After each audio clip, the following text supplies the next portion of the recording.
Você sabe o que é a democratização do direito e como ela serve para promover melhor acesso à justiça? Quem fala sobre o assunto é o professor e advogado Marco Túlio Elias Alves.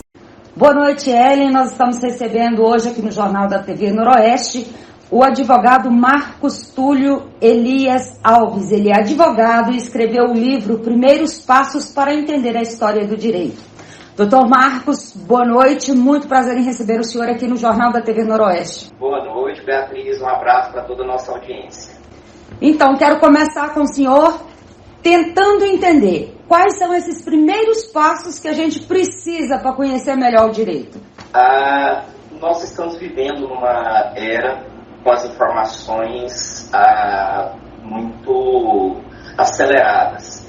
E eu entendo que as pessoas, com a ajuda da tecnologia e principalmente da imprensa, estão cada vez mais conscientes dos seus direitos, mas muitas vezes não sabem como dar esses primeiros passos para alcançar o direito. Então, muitas vezes, aquela pessoa que não tem condições de contratar um advogado, ela não sabe, por exemplo, que tem a Defensoria Pública disponível para atender os seus pleitos, tem o promotor de justiça que pode ajudar, tem o juiz que pode nomear um advogado da ativo.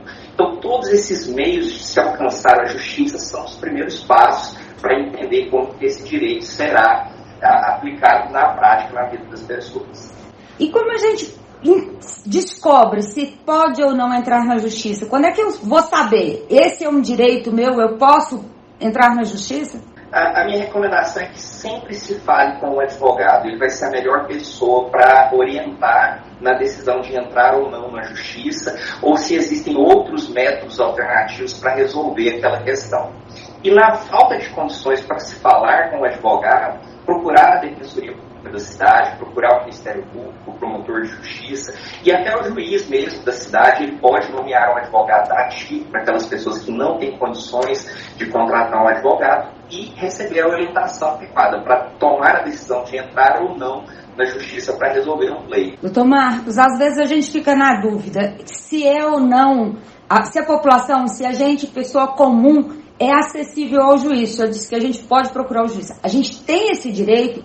O juiz, o promotor público, ele é obrigado a receber a população? A gente tem o direito de falar com eles? Tem o direito, inclusive a lei orgânica da magistratura, uma lei complementar, uma força hierárquica muito forte, estabelece que o juiz tem que receber as pessoas.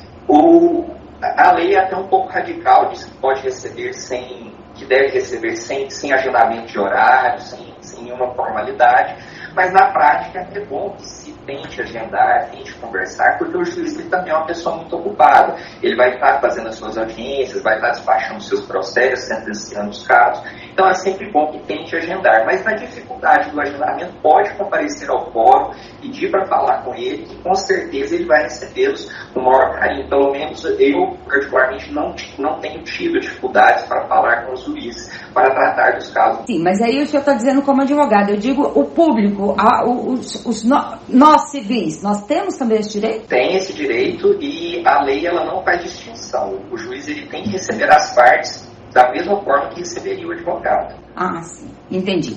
Como tem sido as transformações sociais na história do direito? Teve mudanças significativas para a população? Teve sim, porque a gente vem percebendo que o direito ele vem se fortalecendo no seu papel de ser um defensor da paz. No sentido de que hoje a gente pode resolver problemas sem precisar recorrer à força bruta. Tem um sistema jurídico, um sistema legal que nos permite fazer isso. E a evolução tem sido tão gratificante, tão importante, que hoje muitas coisas as pessoas podem resolver até sem o advogado. Como, por exemplo, propor as suas ações, as suas demandas no juizado especial, que antigamente se chamava juizado das pequenas causas. Então, o juizado especial ele foi criado pela Lei 9.099, que permite aos cidadãos, sem advogado, resolver os seus conflitos de pequeno valor, de até 20 salários mínimos, sem a necessidade de um advogado.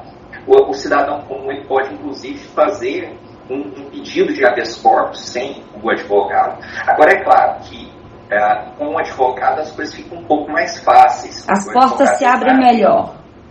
E também ele está com mais acesso às informações. Eu praticamente posso falar pela minha carreira, já tem quase 20 anos que eu estou advogando, então a gente acaba emprestando essa experiência para o cliente.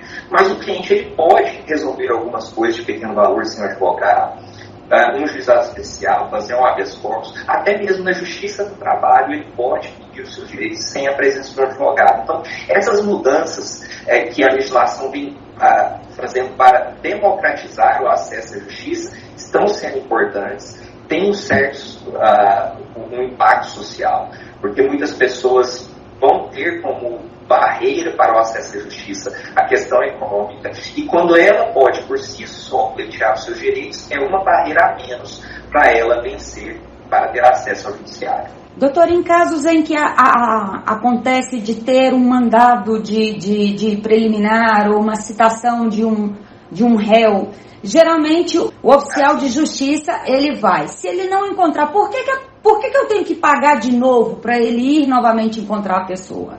Isso é uma regra de direito tributário. Os tribunais eles cobram taxas para que o oficial de justiça preste um serviço de ir localizar a pessoa. Então, cada vez que o oficial de justiça vai até o local, ele vai cobrar para fazer aquela diligência por conta das regras tributárias mesmo. Agora, é importante lembrar que as pessoas que têm o benefício da assistência judiciária, aquelas pessoas que não têm condições de pagar essas taxas, elas podem ser isentadas. E não importa quantas vezes o oficial de justiça for ao local, não haverá cobrança. Então, quando tem a justiça gratuita, a gente fica meio isento dessas taxas. É isso? Fica assim. Doutor, nós estamos vivendo aí uma polarização muito grande, política, jurídica no Brasil inteiro. Como é que o senhor vê esse posicionamento que o Brasil tem enfrentado em 2023 e 2024?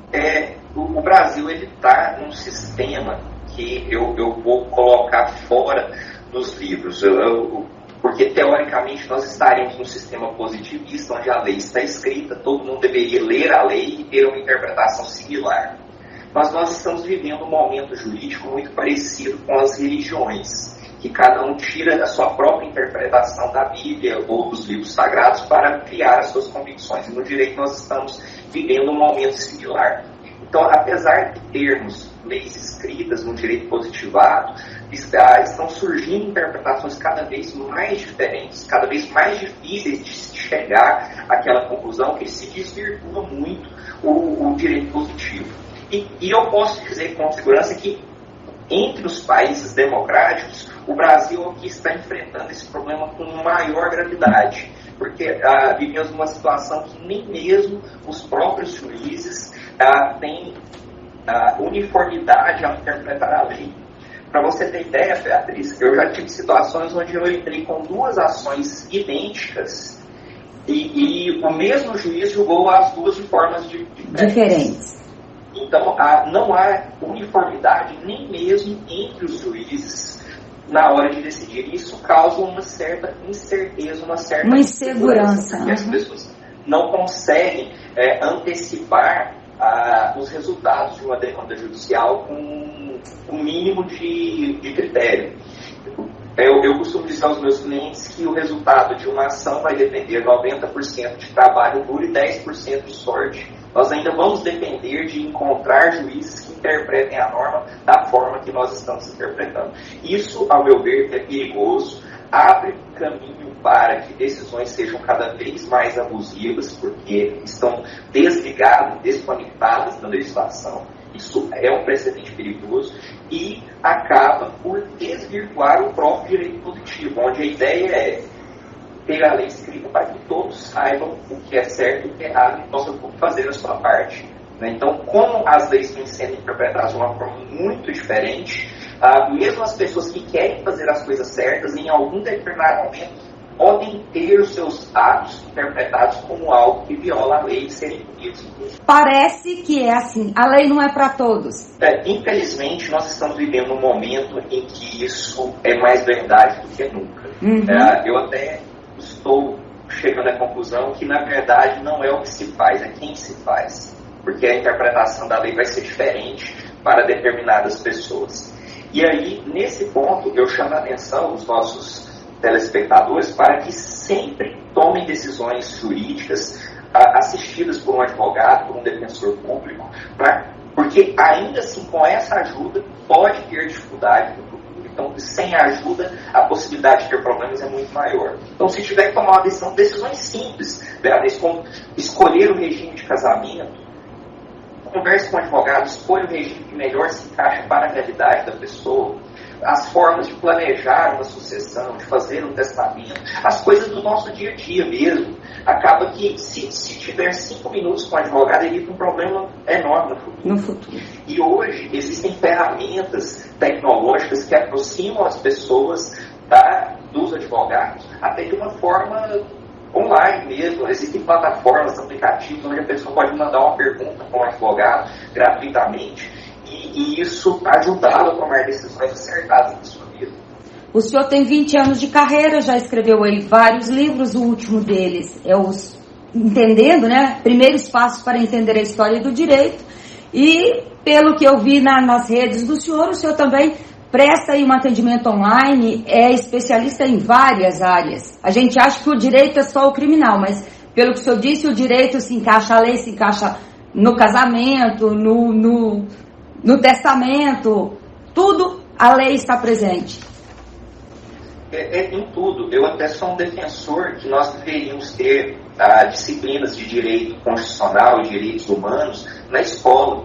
Né? A pessoa, na sua formação civil, na sua formação ordinária, ele deveria saber, por exemplo, como escolher melhor o seu regime de trabalho, se ele quer trabalhar vinculado à CLT, quais são as regras, quais são os direitos, quais são os benefícios, quais são as obrigações, ou se ele quer trabalhar como pessoa jurídica, o que ele pode, o que não pode, o que tem direito, porque cada regime vai ter o seu benefício e as suas dificuldades. Então, entender isso, entender os regimes de casamento, entender os tipos de contrato, entender que ele pode postular junto ao Poder Judiciário as causas que têm um valor sem advogado. Entender essas coisas é muito importante para o exercício da cidadania. O cidadão precisa entender, inclusive, que ele pode influenciar na criação ou mudança de leis através de iniciativas populares. Então, tudo isso deveria ser ensinado na escola e fica restrito ainda a um pequeno grupo de pessoas. Eu acredito que no futuro vamos mudar isso. As escolas vão ensinar essas lições de cidadania, o básico de direito constitucional, direitos humanos, o básico da cidadania, para que a pessoa possa ter uma vida adulta mais tranquila, mais simples, com menos problemas. Para quem queira adquirir o livro do senhor, queira estudar um pouco esses primeiros passos, o livro está disponível nas plataformas digitais? Então, praticamente em todas as livrarias, no site da Amazon, no site da Editora Dialética. Se colocar meu nome completo lá, Marco Túlio Elias Alves, as pessoas vão encontrar meus livros. Muito obrigado, senhor. Deixo aí o espaço para o senhor, deixe aí um último conselho para os nossos telespectadores. Meu último conselho é: mantenha-se informado. Informação é poder. Sempre que tiver oportunidade, leia jornais, assista jornais, acompanhe na internet de fontes confiáveis, porque as informações estão ali disponíveis e informação é poder. Muito obrigado, senhor. Boa noite. Até o próximo encontro. Eu que agradeço. Até mais.